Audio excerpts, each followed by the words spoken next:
تو میں نے آپ سے بتایا کہ یہ قدر جو ہے ایک تو اسی سے لفظ قدرت بنا ہے، اور نمبر دو اسی سے کسی شے کی قدر ہو، اور پھر اسی کے معنی ہے اندازہ مقرر کر دینا، کسی شے کا اندازہ مقرر، یہ قدر ہے۔ اللہ نے ہر چیز کا ایک اندازہ مقرر کر دیا، اور قدر مقادیر، مشکات شریف میں ایک پورا باب ہے ایمان بالقدر اور ایمان ہے۔ تو پہلی حدیث کیا ہے؟ مسلم شریف کی روایت ہے، عبداللہ ابن عمرو بن العاص رضی اللہ تعالی عنہما، حضرت عمرو بن العاص جو بڑے سرداران قریش میں تھے، بڑے سیاستدان تھے اور بڑے بہادر انسان بھی، ان کے بیٹے ہیں۔ اور بڑی دلچسپی کی بات یہ ہے کہ باپ اور بیٹے کے مزاج میں بود المشرق، وہ تھے جنگجو اور سیاستدان اور بڑے سرداروں میں سے، یہ تھے انتہائی زاہد و عابد، انتہائی زاہد۔ انہی کے بارے میں آتا ہے پوری رات کھڑے رہتے نوافل، اور ہر روز روزہ رکھتے، جس پر حضور نے یوں کہنا چاہیے کہ ڈانٹ کے آپ کو اطلاع ہوئی، آپ نے بلایا یا عبداللہ اولم اخبر انک تقوم اللیل وتصوم النہار تصوم الدہر، کیا مجھے یہ خبر نہیں دی گئی ہے؟ یعنی مجھے یہ خبر ملی ہے کہ تم پوری رات کھڑے رہے ہو، نماز پڑھتے ہو، تم ہر روز روزہ رکھتے ہو، اب کیا کرتے ہیں؟ بلا یار، جھوٹ بولنے کا تو یار ہے وہ بھی نہیں سکتا، فرمایا لا تفعل، سخت۔ وہ عبداللہ ابن عمرو بن العاص رضی اللہ تعالیٰ عنہما اس کے راوی ہیں، قال رسول اللہ صلی اللہ علیہ وسلم كتب اللہ مقادیر الخلائق قبل ان يخلق السماوات والارض ب50,000۔ اللہ تعالیٰ نے مقداریں اور تقدیریں، ابھی دو الفاظ میں بولوں گا تاکہ آپ کو معین کر دی تھی، لکھ دی آسمانوں اور زمین تخلیق سے 50,000 سال کا، یہ ہے قدر، ہر چیز کی ایک تقدیر جو ہے وہ معین۔ اب آئیے اس میں کتاب سے مراد کیا؟ جو آیت میں نے دوسرے نمبر پر سورہ حدید کی، ما اصاب بمصیبت فی الارض ولا فی الا فی کتاب من، کتاب سے مراد کیا؟ نہیں پڑتی تم پر کوئی مصیبت، کوئی تکلیف، نہ زمین میں نہ تمہاری جانوں میں، زمین میں سیلاب کا آ جانا، لے کا آ جانا، کوئی اور اس طرح کی عمومی ہلاکت کا آ جانا، عمومی تکلیف کا آ جانا، تمہاری جان میں اچانک جو ہے تشخیص ہو گیا کینسر ہے، اچھے بنے تھے، ٹھیک ٹھاک چل رہے تھے، کوئی معمولی سی تکلیف ہوئی، انویسٹیگیشن کیا، معلوم ہوا تو کینسر ہے اور وہ کافی بڑھ چکا ہے۔ لیکن جو شے بھی آتی ہے، چاہے تمہاری جان پر آئے چاہے زمین پر آئے،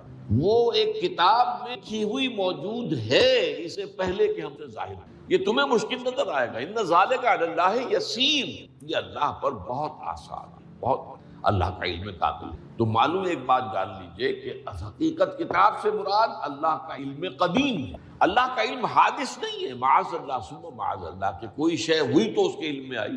یہ ہمارے ہاں بعض گمراہ فرقوں کا عقیدہ ہے، اسے بدع کہتے ہیں کہ اللہ کے علم میں بدع ابھی ہے، یعنی کسی واقعے کے ظہور کے بعد اس پر کسی شے کا بننا، معاذ اللہ ثم معاذ اللہ، یہ شان ہے۔ وہ تو عالم ما کان و ما یکون، جو بھی کچھ تھا اور رہا ہے آج تک، اور جو بھی کچھ ہوگا اسے علم آن واحد میں، آن واحد، یہ آن واحد کے لفظ کو اچھی، مجھے سب سے پہلے تجربہ ہوا تھا، یہ سن میرا خیال ہے کہ 67-68 کی بات ہے، میں نے پہلا ہفائی سفر کیا تھا لاہور سے، اس وقت فوکر فلیٹ، چھوٹا جہاز چڑیا والا، اور کرایہ 90 روپے تھا نائٹ کا، آپ تصور۔ تو میں چونکہ مجھے جغرافی سے دلچسپی ہے اور فوکر زیادہ اونچا نہیں ہوتا، تو میں دیکھتا جا رہا تھا کھڑکی سے، اس وقت ہم کہاں پہنچ گئے، اب کہاں پہنچ، اب جو روشنیاں نظر آ رہی ہیں شہر کی، یہ اکاڑے کی آ گئی، یہ ساہیوال کی آ گئی، یہ آگے اور آگے، ایک دم میں نے دیکھا 3 شہروں کی روشنیاں بیک وقت دیکھ رہا ہوں، لودھرا، بہاولپور۔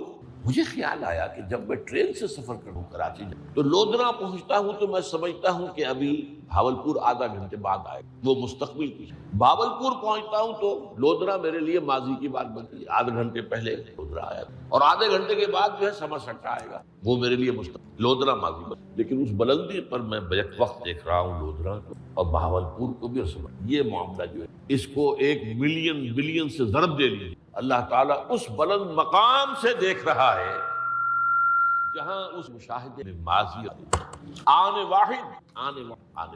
تو یہ در حقیقت کتاب جسے کہا گیا قرآن میں بار بار بہت جگہ، تو یہ کتاب جو ہے در حقیقت اللہ تعالیٰ کا علم قدیم، اس میں سب کچھ موجود ہے، ہم لکھا ہوا ہے، اور کوئی غلط نہیں۔ آگے چل کر گفتگو ہوگی اصل میں بعد میں کہ تقدیر کے جو عام عقیدے میں ہم تقدیر کے 2 پہلو، ایک پہلو ہے ما اصاب علی الانسان، جو کچھ انسان پر آتا ہے مصیبت، جیسے ابھی آیت میں پڑھی ما اصاب من مصیبت فی الارض ولا فی، ہم ہر وقت صدمے ہیں، کوئی تکلیف آ گئی، کوئی بیماری آ گئی، کوئی حادثہ ہو گیا، کوئی بچہ فوت ہو گیا، کوئی عزیز جو ہے وہ فوت ہو گیا، یہ ہر وقت حوادث۔ تو جو بھی کچھ پیش آتا ہے وہ علم خداوندی میں ہمیشہ سے تھا۔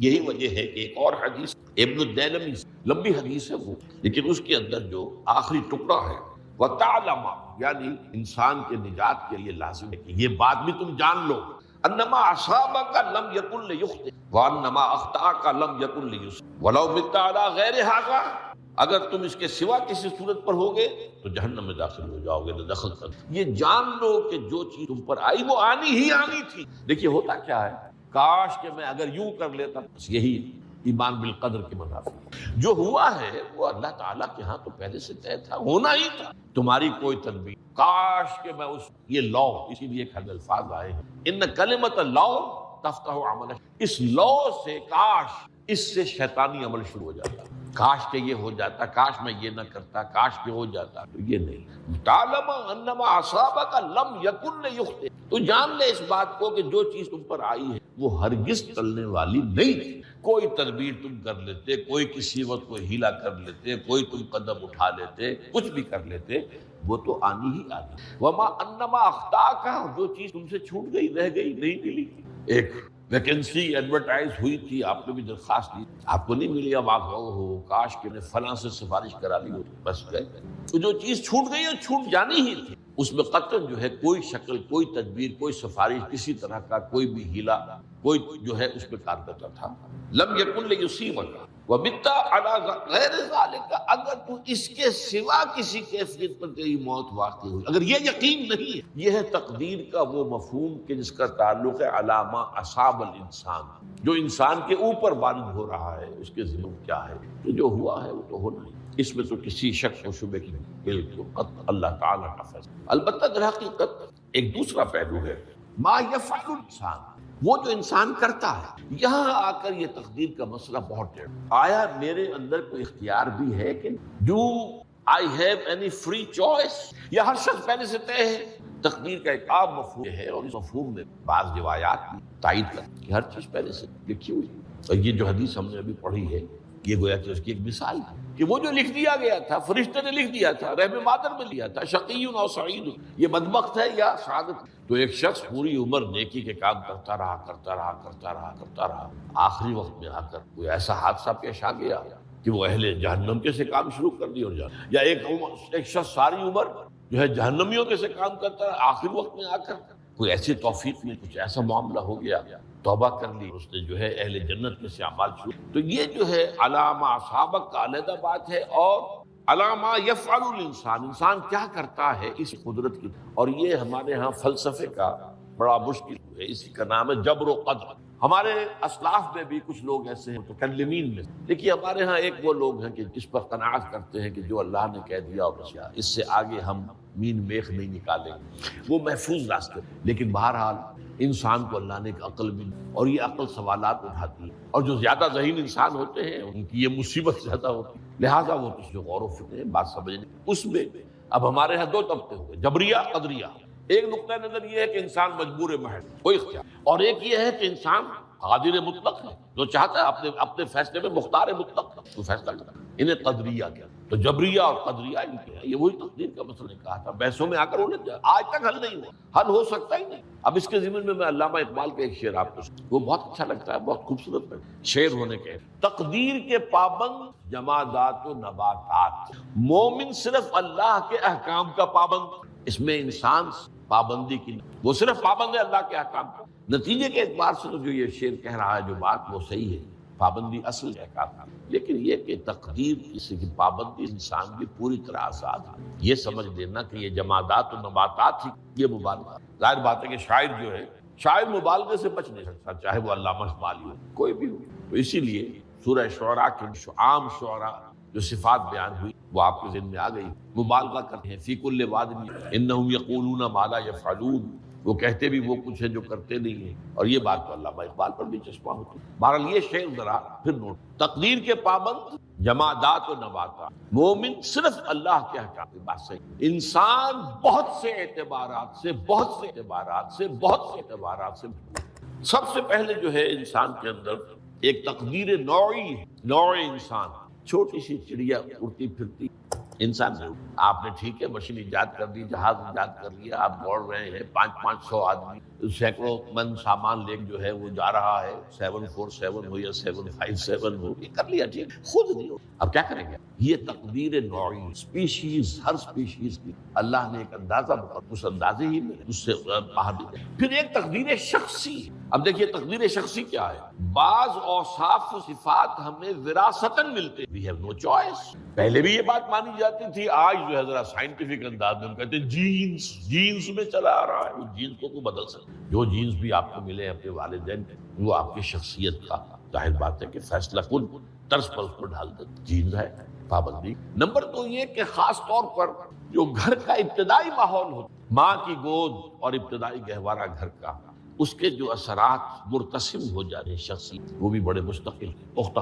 ان دونوں چیزوں کو ضرب دے لی، hereditary factors multiplied by environmental factor, اس سے مل کر ایک شے تیار ہوتی ہے جس کو قرآن کہتا ہے شاکل. قل کل یعمل علی شاکلتہ فربکم اعلم بمن اہدی سبیلا، سورہ بنی اسرائیل. شاکلہ کسی کے شکل دینے والی شے. آپ کو لوہا ڈھالنا ہے، کوئی خاص پرزہ بنانا ہے، اس کا پہلے سانچہ بنا، لوہے کو پگھلا کے اس میں ڈالیں گے تو جیسا سانچہ ہوگا ویسا ہی لوہا جو ہے وہ شکل اختیار کرے. سے شاکلہ، یہ شاکلہ جو ہے ہر انسان کا، اس سے باہر انسان میں اس کے اندر سٹرگل ہوگی، اس کے اندر اس کی جدوجہد ہوگی. لیکن اس کا یہ مطلب اس کا کوئی فری چوائس ہے. فری چوائس ہے لیکن وہ فری چوائس انہی حدود کے اندر کام کرے، اس سے باہر. اس بات کو مختلف احادیث میں بہت خوبصورتی سے بیان کیا. ایک حدیث بڑی اہم ہے، بڑی ہے. الناس کالمعادن، انسانوں کی مثال بھی معدنیات کی. اب سونے کی معدنیات میں سے سونے کی جو اور ہے، اب پتہ نہیں اردو میں مجھے معلوم نہیں اور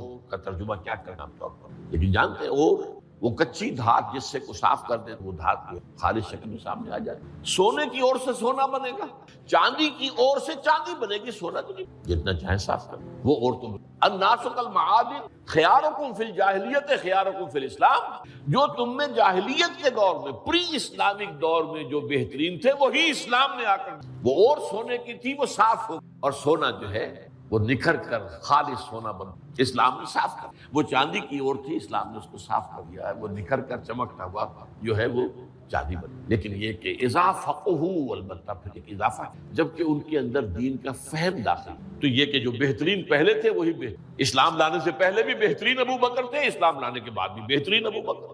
حضور پر وحی سے پہلے بھی بہترین خاتون خدیجۃ الکبریٰ تھی، ایمان لانے خاتون. اور دوسری حدیث سن، عن ابی الدرداء رضی اللہ تعالی عنہ قال بینما نحن عند رسول اللہ صلی اللہ علیہ وسلم، اسی حال میں کہ ہم ایک روز ہم حضور کے پاس تھے، نتذاکرون ما یکون، اور ہم ذرا سوچ رہے تھے کیا کیا کچھ پیش آنے والا ہے دنیا میں.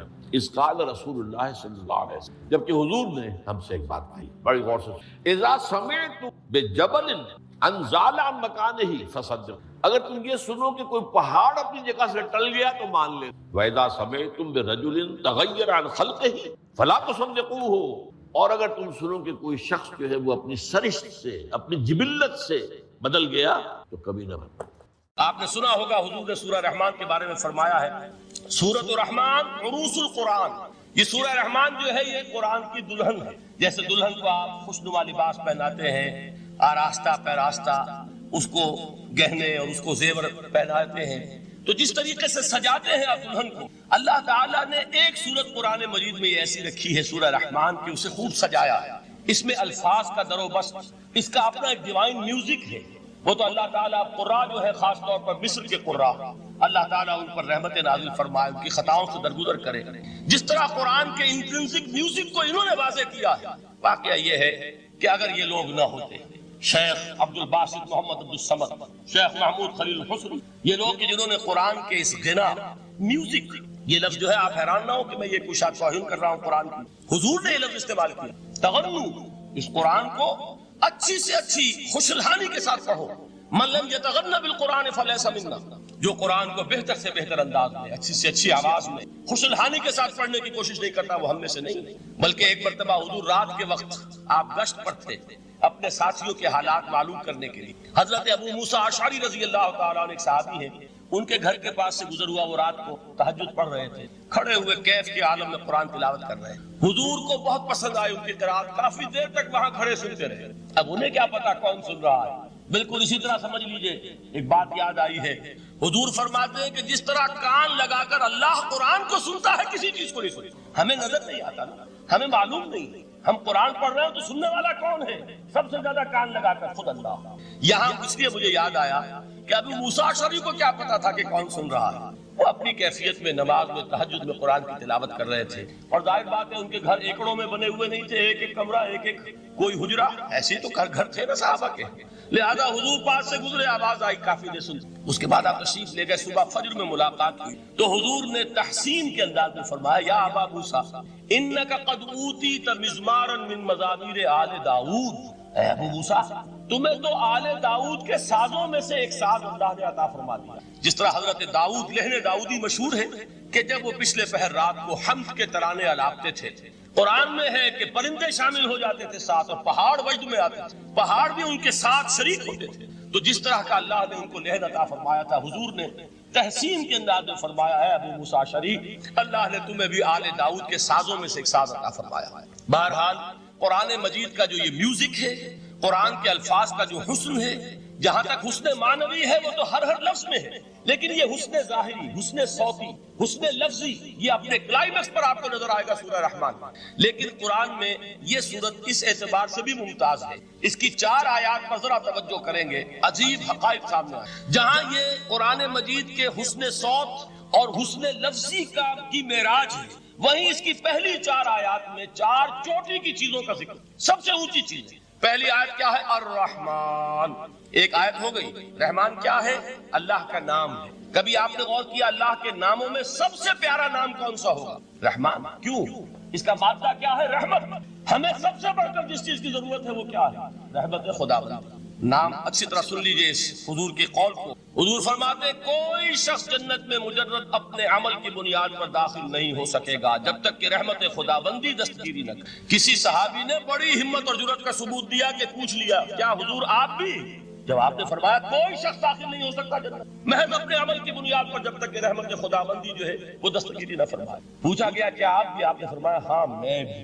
آپ انداز کیجئے کہ اگر محمد الرسول اللہ بھی رحمت خداوندی کے ضرورت مند ہوں تو تاب دیگراں چے رسد، ہماری تو سب سے بڑی ضرورت رحمت خداوندی۔ اب یہ رحمت جو ہے قرآن مجید میں اللہ تعالیٰ کی یہ شان 2 الفاظ کے ذریعے سے آتی ہے، رحیم اور رحمان، اور کوئی مادہ نہیں ہے جس سے 2 نام بنتے ہوں اللہ، لیکن یہ مادہ ہے واحد رحمت کا کہ جس سے رحمان بھی ہے رحیم بھی ہے۔ رحیم صفت مشبہ ہے، رحمت دائم ہو جائے گی، مستقل ہوگی تو رحیم کہیں گے، اور رحمان اس میں رحمت کی ہے وہ شان ہے کہ جیسے ٹھاٹھے مارتا ہوا سمندر ہو، ہیجان کی کیفیت، طوفانی کیفیت، رحمت خداوندی کا طوفانی جوش، وہ ہے رحمان۔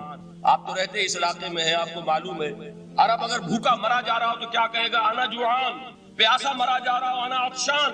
بہت غضبناک ہوگا غضبان، غضبان آصفہ قرآن میں آیا، بہت غضبناک۔ رحمان جس کی رحمت جو ہے جوش میں ہے، ٹھاٹھے مارتے ہوئے سمندر کے مانے۔ تو یہ اللہ تعالیٰ کے ناموں میں سب سے پیارا نام۔ اب آگے چلیے، الرحمن علم القرآن، رحمان نے قرآن سکھایا۔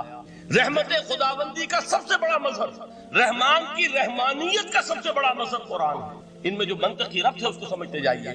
اچھا آپ یہ سوچئے، جو علم بھی انسان کو حاصل ہوا وہ کس نے دیا؟ اللہ نے۔ سائنس کا علم کس نے دیا؟ اللہ نے۔ علم آدم الاسماء کلھا، وہ علم الاسماء جو حضرت آدم کو دے دیا گیا تھا ازل میں، یہ اسی کا ظہور ہے، یہ اسی کی ایکسفولیشن ہے جو ہو رہی ہے اور ہوتی رہے گی ابھی۔ اور دوسرے علم ہے وہ کس نے دیا؟ اللہ۔ لا یحیطون بشیء من علمہ الا بما شاء، مخلوق میں سے کوئی اللہ کے علم میں سے کسی شے کا احاطہ نہیں کر سکتا مگر وہ جتنا اللہ دینا۔ لیکن یہ کہ تمام علوم میں چوٹی کا علم قرآن، نوٹ کرتے جائیے، چوٹی کی چیزیں جمع کی۔ اللہ کے ناموں میں چوٹی کا نام رحمان، اللہ نے جو کچھ انسان کو سکھایا اس میں چوٹی کا علم قرآن۔ خلق الانسان، انسان کو پیدا فرمایا۔ سوال یہ کہ حیوانات کو کس نے پیدا فرمایا؟ آسمان کس نے پیدا کی؟ زمین کس نے پیدا کی؟ فرشتے کس نے پیدا کی؟ کیا مطلب خلق الانسان؟ اس کی تمام مخلوقات میں اس کا کلائمیکس، اس کی تخلیق کی معراج، اس کے تخلیق کا نقطہ عروج انسان ہے۔ یہ ہے کہ جو مسجود ملائک بنا ہے، وَلَقَدْ كَرَّمْنَا بَنِي آدَمَ وَحَمَلْنَاهُمْ فِي الْبَرِّ وَالْبَحْرِ وَرَزَقْنَاهُمْ مِنَ الطَّيِّبَاتِ وَفَضَّلْنَاهُمْ عَلَى كَثِيرٍ مِّمَّنْ خَلَقْنَا تَفْضِيلًا. تو تخلیق میں سب سے اونچی تخلیق انسان، علموں میں سب سے اونچا علم قرآن کا، اللہ کے ناموں میں سب سے اونچا نام رحمان۔ تقاضے پورے کرو۔ تقاضے کیا ہے؟ ایمان ہے تو عمل درست ہونا چاہیے، ایمان ہے تو جہاد ہونا چاہیے، ایمان ہے تو جان اور مال کھپانی چاہیے۔ تو جو ایمان دوسرے لوگ جس طرح لائے ہیں، حمزہ بھی تو ایمان لائے ہیں، آخر ان کا راستہ تمہیں نظر نہیں آ رہا؟ ابو بکر ایمان لائے ہیں، ان کی طرح ایمان لاؤ۔ تو انہوں نے کیا کہا؟ انؤمن کما آمن السفہاء، کیا ہم اس طرح ایمان لائے جیسے یہ بے وقوف لائے؟ سفیہ کا لفظ تو سبھی جانتے ہیں، یہ سفہاء کسے کہہ رہے ہیں؟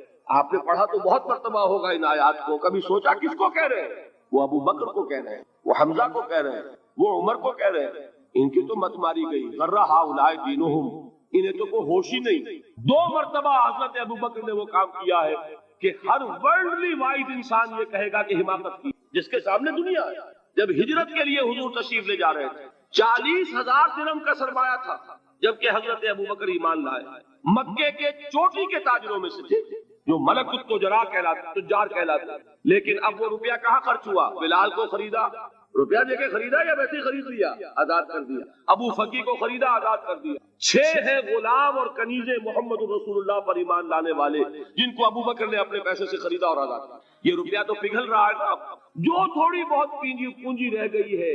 تو جب حضرت حضور ہجرت کے لیے تشریف لے جا رہے ہیں، وہ ساری پونجی اپنے ساتھ لے گئے، گھر والوں کو چھوڑ کر گئے۔ بوڑھا باپ اندھا ابو قحافہ، بعد میں وہ بھی ایمان لے آئے۔ اور یہ ابو بکر ہے کہ جن کی 3 نسلیں ایک وقت میں موجود تھی مسلمانوں کی۔ ابو قحافہ مومن، ابو بکر مومن، اور ابو بکر کی اولاد مومن، عائشہ، اسما اور ابو بکر اور عبد الرحمن ابن ابی بکر، یہ کون ہے؟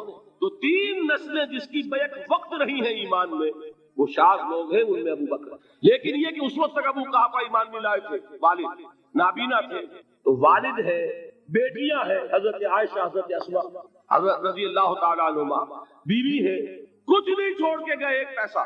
جب باپ کو معلوم ہوا بیٹا چلا گیا محمد کے ساتھ صلی اللہ علیہ وسلم، سخت غصے میں ہے، بیٹے تاب میں ہے، اب ہمارا کون والی وارث ہوگا؟ کون ہے ہماری خبر گیری کرنے والا؟